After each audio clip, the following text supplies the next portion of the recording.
What's going on, everyone? Welcome back to the show. So today we're going to talk about one of the biggest challenges to Social Security reform that no one's talking about. And if you want an increase for Social Security, if you want to reform Social Security, it's very important that we pay attention to what's going on in the workforce. And so we're going to talk a little bit about that in this video. But first off, if you guys can do me a favor, please like the video, subscribe to the channel, hit that little bell notification, and then click all. By clicking all, you'll get notified anytime we post a video. We do daily videos here, so by clicking the bell notification and clicking all, you should be getting updated every day. And just a reminder, thank you for your support. I really appreciate it. And if you'd like to follow me on Twitter and Threads, you can at the TEC Show Live. And one more reminder, every Thursday at 5:15 Pacific Standard Time, we'll be doing a live stream where we talk about Social Security and headline news. Okay, so let's go ahead. I want to take a look. I'm going to show you guys an illustration. You guys know I like the illustrations, and I want to dive into Social Security and some of the we'll talk about the main problem at the end, but I want to talk about some of the issues that Social Security is faced with right now. So the first thing I want to look at is the current worker-to-retiree ratio, okay? Back in 1940, the ratio was 42 workers for every retiree. Now, today, it's about 3-to-1. So 3 workers for every retiree. And they're saying by 2050, it's going to be 2 workers for every 1 retiree. And so you can see that could be a huge problem when it comes to bringing in revenue for the program. And the reason for that is if we just look at this illustration down here, we'll see that you have, in 1940, you had 42 workers. So 42 workers are paying into the payroll contribution. Okay, back then it wasn't 6.2%, but they were paying into the payroll contribution. Their employer was also paying into the payroll contribution, and that money was going to beneficiaries. And so that's how it was working back in 1940. And you see, you have more people that are working, and you don't have as many people that are retired. Well, that would provide plenty of money for the people who are retired. Now, let's look at our current situation. Our current situation is we have 3 workers for every retiree. So they're paying into the payroll contribution. Right now, they're paying at 6.2%. And then the employer is matching that 6.2%. So we have 6.2% here. We have 6.2% here. So we have 12.4%. That is going to the Social Security Administration. And then that money is going to beneficiaries. Now, that 12.4%, it's not enough. You need more. And so that's where the trust fund comes in. I don't have the trust fund up here, but we would have a trust fund that would supplement whatever is left over. So if you have 12.4%, let's say it's making up about 80%. Let's just say that. So 80% is coming from the employee, the employer, going to the Social Security Administration, and then it's going out to beneficiaries, and then the trust fund is supplementing that amount. Okay, so now let's look at some of the challenges. So some of the challenges they're talking about is the changes in fertility, immigration, and the age of the population. Okay, so we'll talk about the age of population really quickly. So when it comes to the age of population, we have a lot of people who are reaching that age of 65. And at this point, you have a lot of people that are 65 or older. And in the workforce is dwindling. Okay, so you don't have as many people that are working. We already went over that. And so if you have more people at retirement age, they're collecting on their retirement, collecting on their 401ks and all of that, as well as collecting on Social Security. And then you don't have a strong workforce. You don't have enough people that are actually paying into Social Security. So that's one of the issues. Immigration. I've talked about immigration before. When it comes to immigration reform, that needs to happen. Because right now you have some people who are not in the country legally. They're working. They're getting paid under the table. They're not paying into the payroll contribution. So that is not benefiting the people who are retired. So that's another thing.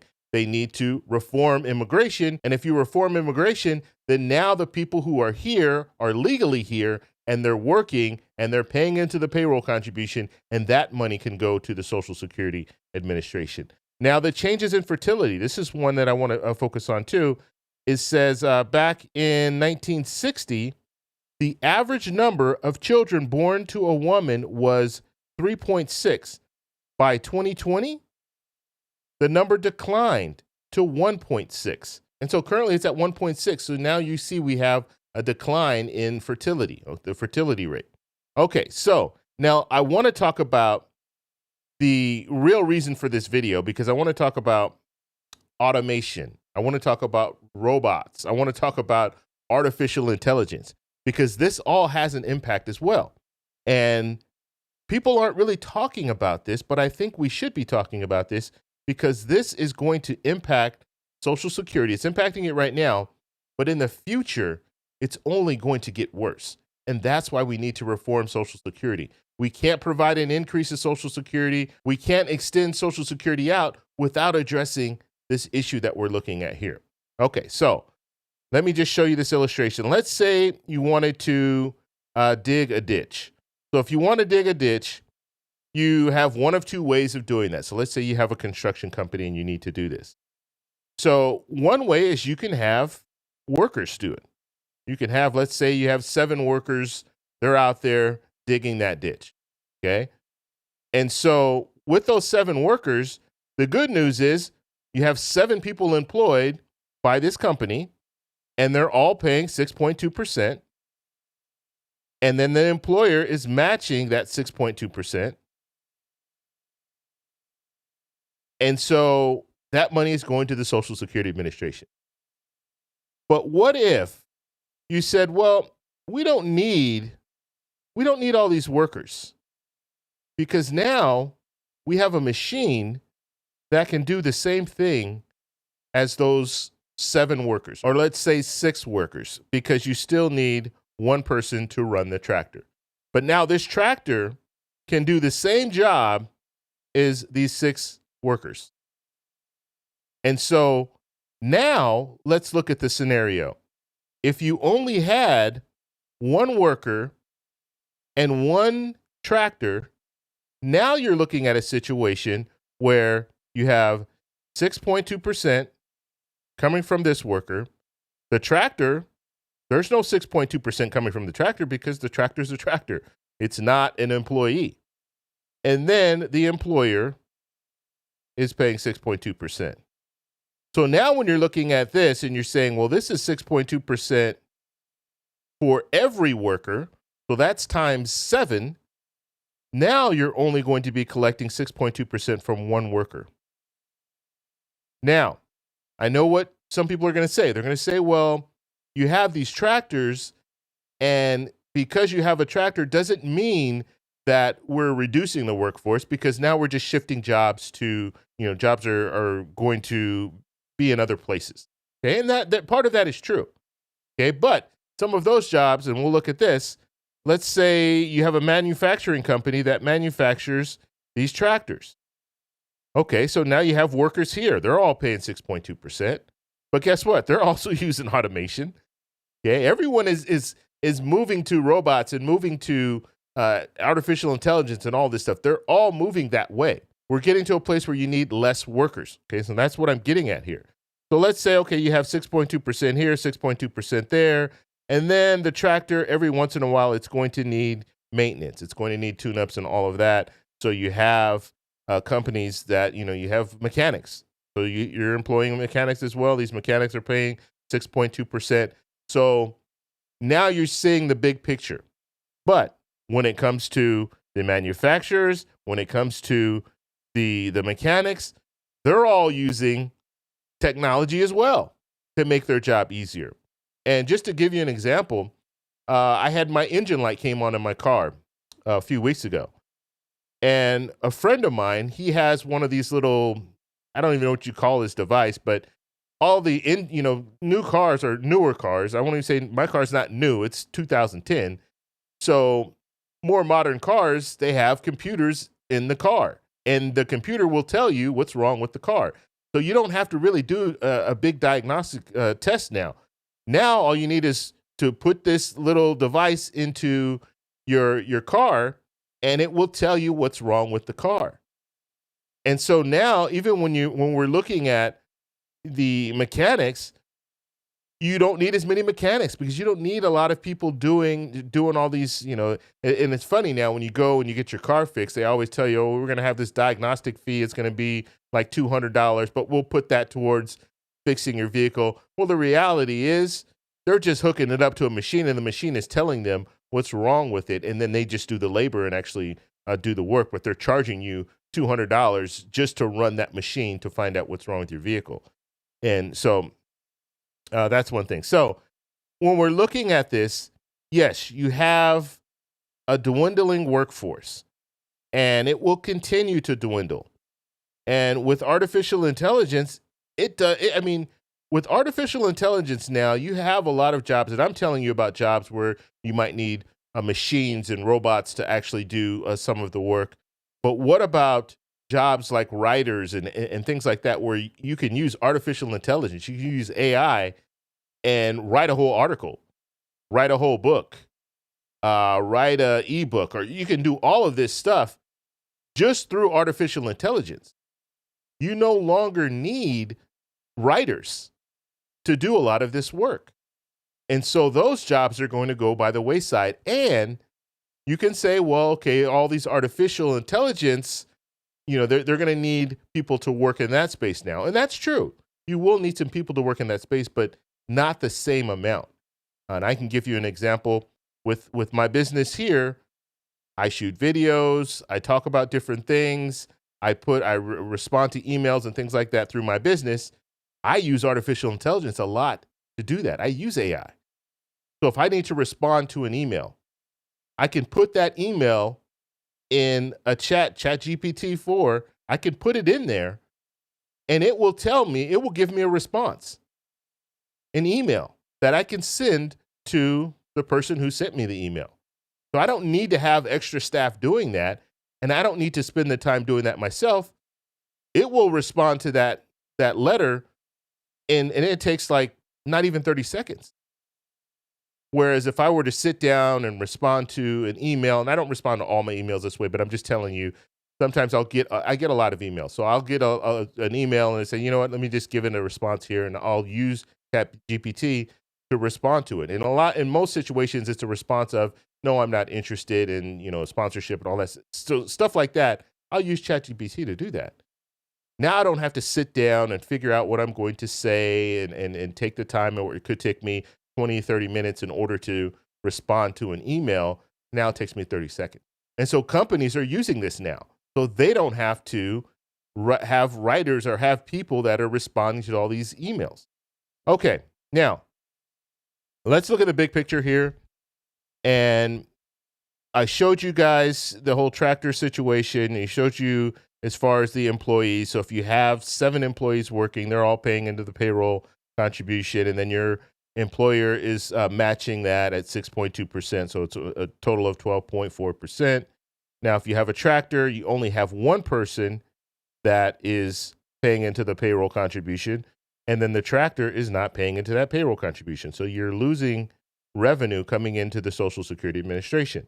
And so then, of course, all that money goes out to beneficiaries, and then they will supplement it with the trust fund. Okay, so now we have all of that. Now, let's look at the 2 solutions. Let's look at the only real way that we're going to see any type of reform for Social Security, as well as a potential increase for Social Security beneficiaries. So what we need to do, because we've already gone over some of the issues when it comes to Social Security. We've already gone over some of the issues. We talked about the low fertility rates. We talked about immigration. We talked about the aging. You have people that are 65, more people that are 65 or older. You have a shrinking ratio from, workers to beneficiaries. So we talked about all that. That is not going to change. As a matter of fact, when we looked at, if we're looking at 2050, it's going to go down even more. It'll be 2 workers for every 1 beneficiary. So we have a problem. It's not going in the direction that we want it to go. The direction that we would want it to go is we have more workers. So that 3-to-1 that we're seeing right now, we want that to go up to 10-to-1. and then we'll be in a better situation where we can address Social Security. But that is not going to happen. And so the only real solution at this point is to bring in more revenue. You have less people working, you need to bring in more revenue. So unfortunately, you're going to have to tell the people who are currently working, look, you're going to have to pay more than 6.2%.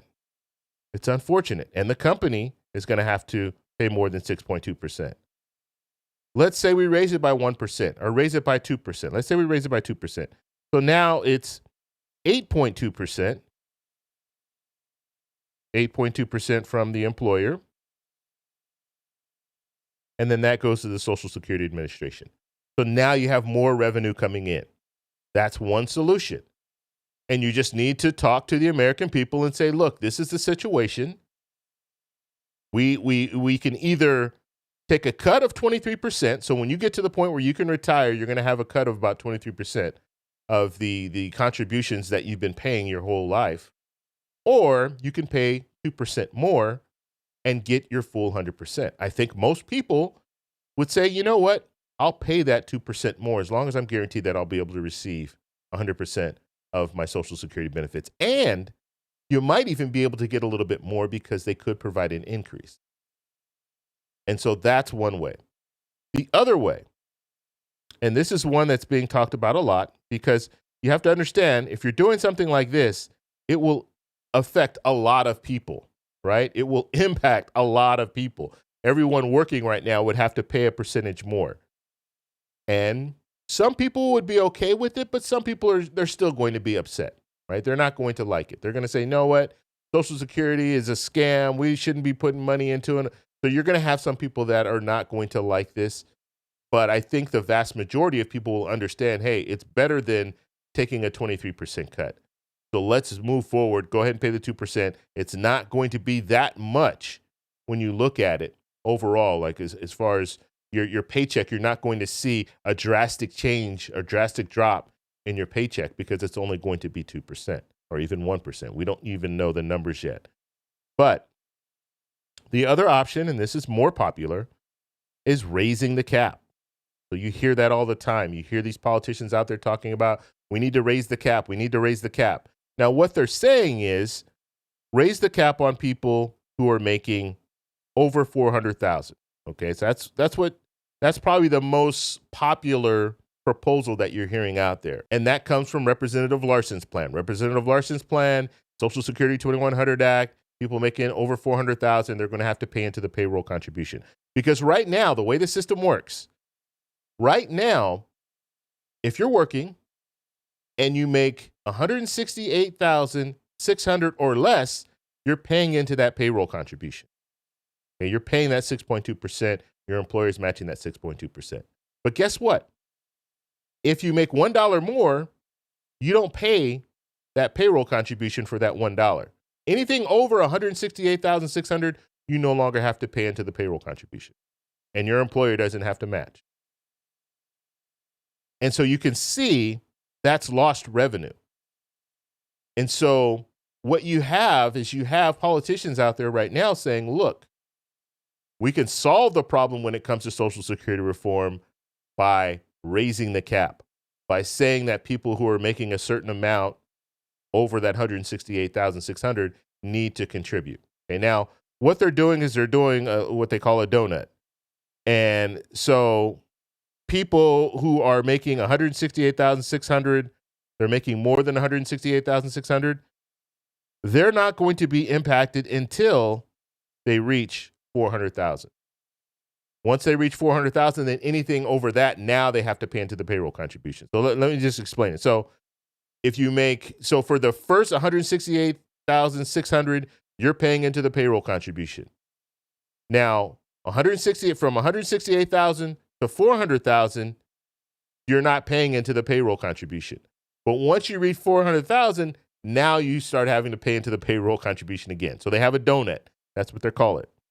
Okay, so that's one way.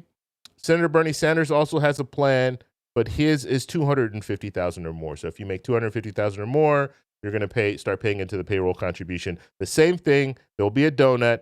So the difference between $168,600 If you're in between 168,600 and 250,000, you don't have to pay into the payroll contribution.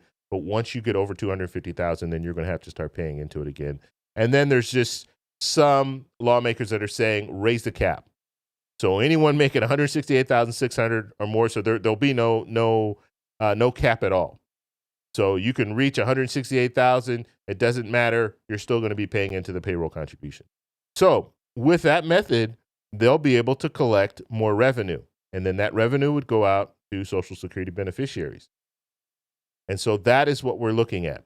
Now, when it comes down to it, something needs to be done to reform Social Security. Now, what is concerning to me right now is you have former President Trump and President Biden talking about Social Security. At least President Biden has indicated that he likes certain proposals, and he is open to the raising the cap on people making 400,000 or over 400,000.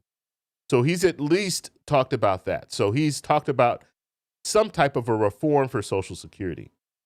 However, former President Trump has not talked about reforming Social Security at all. The only thing that former President Trump has talked about is drill, baby, drill. Drill for oil, and then we'll have money for Social Security. That's pretty much what he's saying. No plan, nothing, no details when it comes to how are you going to do that. Are you just going to tax oil, and all of that money that you tax for oil is going to go to Social Security? He hasn't put out any type of a plan or anything when it comes to that. He just says we have oil to drill and we can take that money and use it for Social Security. But you have to have a plan. And you have to have buy-in by these oil companies. Because these oil companies can say, you know what, I'm not going to drill. They don't have to drill. And if they look at this and say, well, you're taxing us too much, we're not going to pay for Social Security, then guess what? They'll just decide not to drill. They'll say it's not cost efficient to drill, so we're not going to do it. And so it'll be interesting to see if former President Trump comes up with a plan for Social Security. But it's very concerning because both President Biden and former President Trump, they haven't put a solid plan together. And the only thing that we're hearing right now is they're saying they're not going to cut Social Security. They're not going to cut Medicare. Well, they might not cut Social Security and Medicare, but we know in 9 years it will automatically get cut if nothing is done.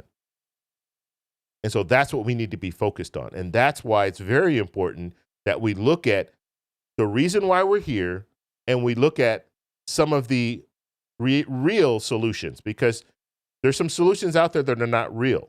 They're talking about raising the full retirement age. Just raising the full retirement age is not going to be enough.